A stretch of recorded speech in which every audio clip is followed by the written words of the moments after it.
The strongest man who ever lived couldn't be broken by an army, chains, or fire. It took one woman, asking the exact same question 3 times, to destroy him completely. Before he was a legend, he was a promise. An angel appeared to a childless woman with a prophecy.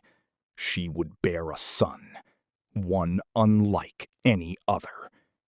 He was never to cut his hair, never to touch the dead, never to drink wine.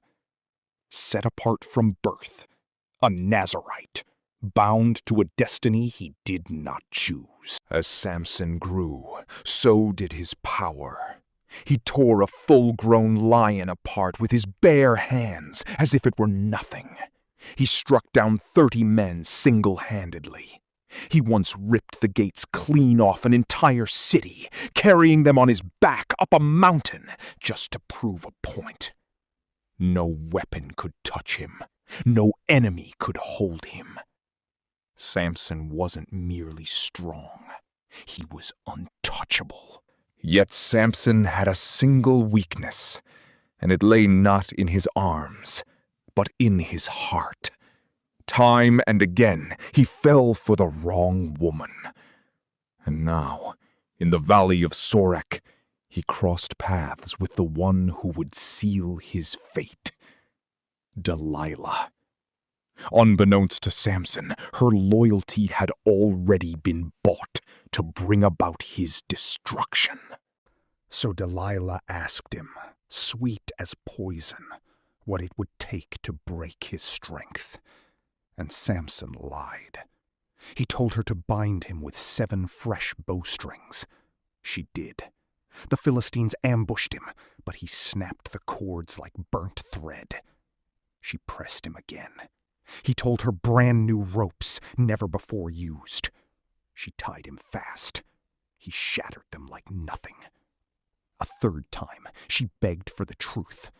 He told her to weave the 7 braids of his hair into a loom. She did that too, and he tore the entire loom right out of the wall. Day after day, she wore him down. She pleaded. She wept. She told him his silence was proof he never loved her. And finally, Samson's resolve broke long before his body ever did. He surrendered the truth. No razor has ever touched my head. If my hair is cut, my strength will leave me, and I will be as weak as any other man. Delilah knew that this time he had told the truth. She sent word to the Philistine lords, and as Samson lay sleeping with his head in her lap, a man crept in and shaved away every lock of his hair.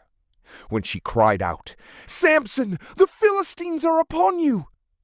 he awoke, reaching for a strength. For the first time in his life, Samson was just a man. The Philistines seized him, gouged out his eyes, and dragged him away in bronze shackles to Gaza. There, the once untouchable champion of Israel was forced to grind grain deep in the prison. Blind, humiliated, forgotten. But there was one detail his captors failed to see. While he was locked in darkness, his hair began to grow back. Months later, the Philistine rulers assembled thousands inside the great temple of their god, Dagon, to mock the fallen champion. Bound in chains, Samson was dragged out to entertain the jeering crowd. Weak and blind, he asked the young servant guiding him to guide his hands to the 2 central pillars supporting the temple. There, Samson offered one final prayer. "Lord, remember me. Strengthen me." The temple fell. In death, Samson struck down more enemies than he ever had in life.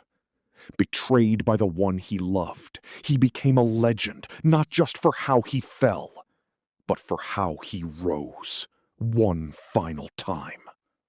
His true strength was never in his hair. It was in what he chose to do when everything else was lost.